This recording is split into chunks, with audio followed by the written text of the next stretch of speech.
In India, nothing is just what it appears to be. The temples do not only house gods, they preserve centuries of culture. The silk of Kanchipuram carries dynasties in every thread. And the gold we wear is not just decoration. It is history shaped, worn and passed down for generations. And among all that has been carefully preserved, there is one form of gold in the South that has survived for over 2,000 years.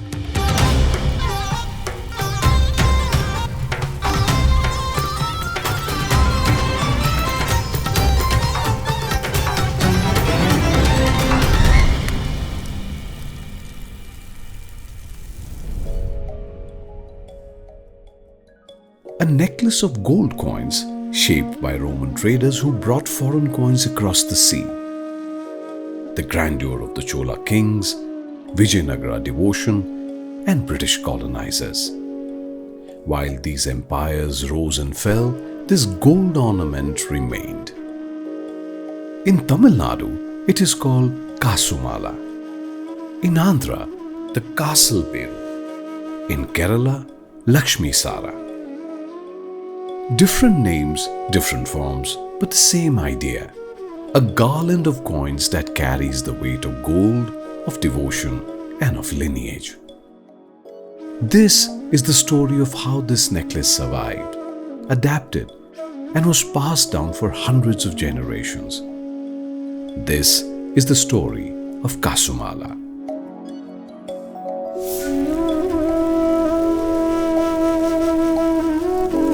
Kasu means coin and mala means garland. Kasumala, quite literally, is a garland of money. But to understand why money was worn on the body, we must go back to a time when South India was central to global trade. The period was the Sangam era around 2000 years back. South India traded spices and pearls to Rome. And in return came Roman gold coins. Roman coins were rare and soon became powerful status symbols. People wore them around the neck to display wealth to merchants, matchmakers and rivals, sometimes wearing 50 to 100 coins at a time. Kasumala. This was the Sangam era prototype of the beautiful ornament we call Kasumala. Very different from today's version, right? You see these double scars on the coin. Techniques were primitive back then. So, they invented a new solution. 2 holes, not one. So the coins stacked against each other instead of dangling. When Rome started collapsing, the Roman emperor stopped sending gold coins out of the country. The supply broke and gold vanished from India for nearly 600 years. And yet, the Kasumala survived.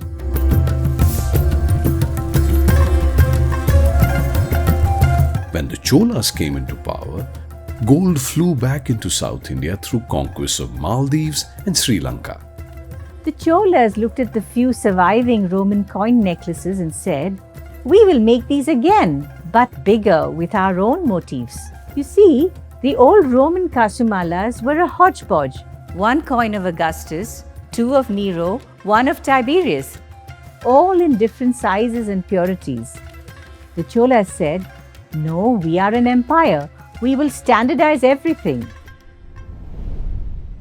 And so, the royal mints were born. Precision and grandeur became the focus. Every coin the exact same weight, exact same size, same purity. Unlike the Sangam era, Kasumala, the Chola version was pure art. When stitched together, the coins aligned so perfectly, the necklace moved like fabric. This was because the techniques improved. The minting became sharper. The edges were cleaner. This was mass production, but with artistry. Culturally, wearing the Kasumala started signifying loyalty to the king. because you were literally wearing the king's face on your chest. High-ranking officials and their wives wore it as a badge of honor.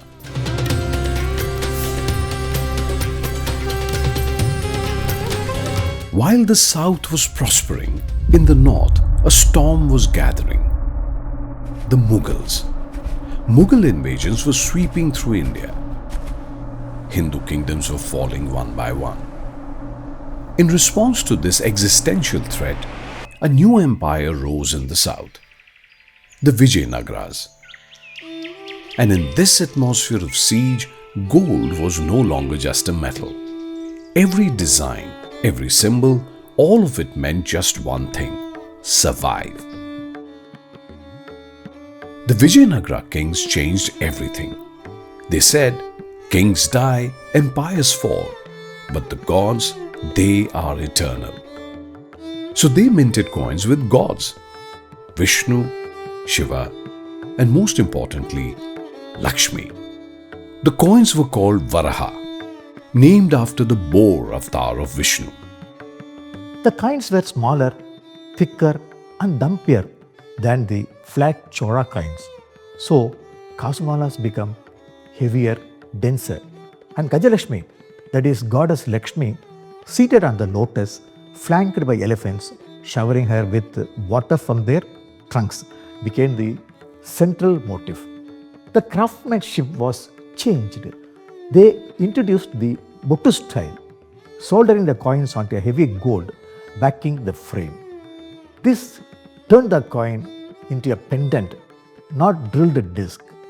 It protected the holy image from rubbing against the skin, because now this was not just jewellery, this was sacred. Because of the religious sentiment, the Kasumala found its way into traditional functions like weddings. The nobility often strung the tali, or the marriage thread, on the Kasumala itself. This is where this ornament got permanently etched in our culture. Men wore the kante style, close to the neck like a collar, sometimes with a puligoru, a tiger claw pendant to show valor. And women wore the haram, with Lakshmi or the sacred Tirumangalayam shape, with rubies and emeralds dangling down. In 1565, the Vijayanagara Empire fell, and from across the seas, a new power was watching. One that would stop at nothing in pursuit of profit and power. The British.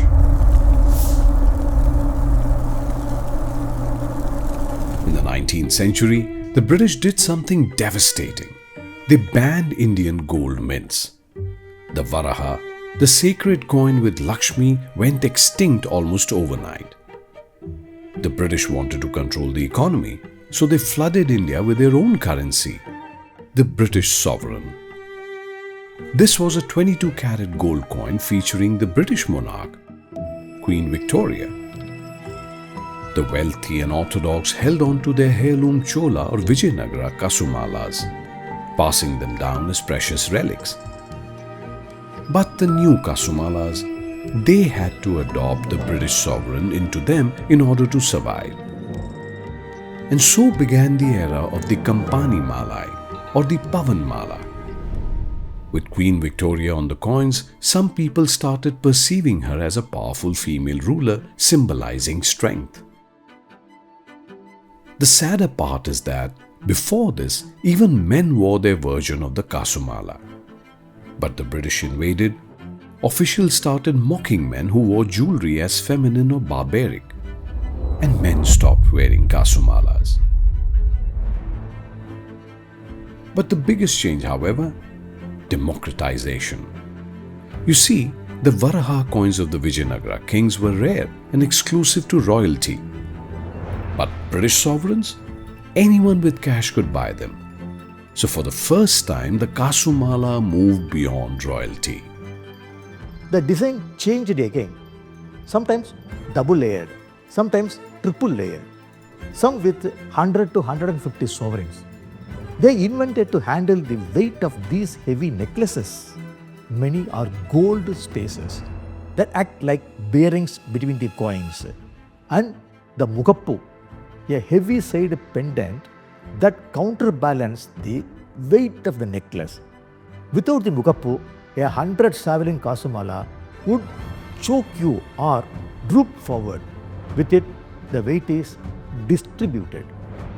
And so, the Kasumala survived the British the way it had survived the fall of Rome, the end of the Cholas, the destruction of Vijayanagara. It adapted. It mutated. It wore the face of the conqueror, but it did not surrender. And then, in 1947, the British left.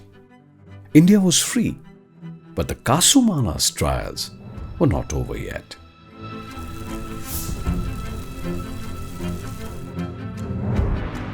Freedom came at a cost. India was bleeding gold. The wealthy were smuggling it out. The economy was fragile. And so in 1968, the government passed the Gold Control Act. It became illegal for private citizens to own gold bars or mint gold coins. It became illegal for goldsmiths to make new jewellery higher than 14 carats. Families were terrified of government raids. And in their panic, they did the unthinkable. Thousands of antique Kasumalas were melted. Chola coins from the 10th century, Vijayanagara Varahas from the 15th century, British sovereigns that had survived 2 world wars, all of it melted into shapeless lumps to hide from the government. It was indiscriminate damage of heritage. Not intentional, but the effect was the same. 2,000 years of history gone. Some families hid their Kasumalas in the walls of their homes, buried them in the ground or wrapped them in cloth, and sealed them in secret compartments, waiting for better times.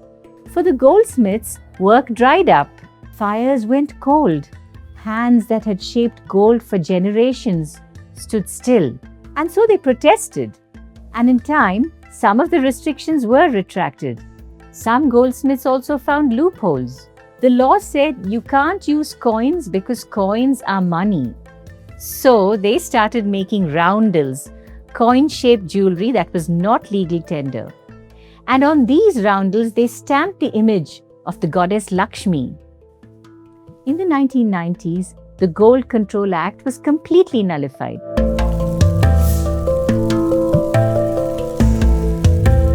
Today, people are also obsessed with the heritage look.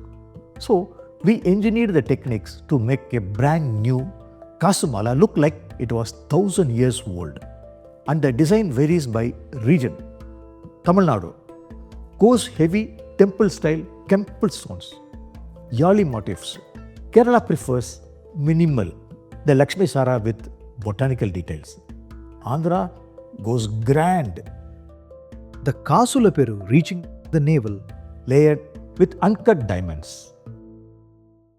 And so, we return to the question we began with. How did the Kasumala survive 2,000 years? In the Sangam era, it survived because it was the only way to show wealth in a world without banks. In the Chola era, it survived by becoming a symbol of loyalty to the empire. In the Vijayanagara era, it survived by becoming divine, so sacred it could not be melted. In the colonial era, it survived by wearing the face of the conqueror and becoming every woman's financial safety net.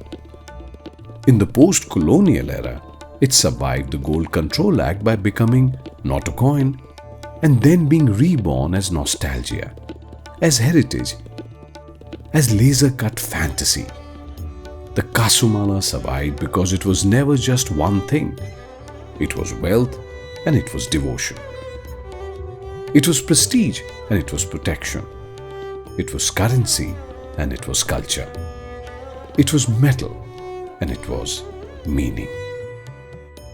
Today, when a South Indian bride wears a Kasumala at her wedding, she is not just wearing gold. She is wearing the Roman Empire. She is wearing the Chola grandeur. She is wearing the Vijayanagara temples. She is wearing her grandmother's prayers and her great-great-grandmother's survival. She's wearing 2,000 years of history, and that history is still alive, still glinting, still whispering its secrets to anyone who knows how to listen.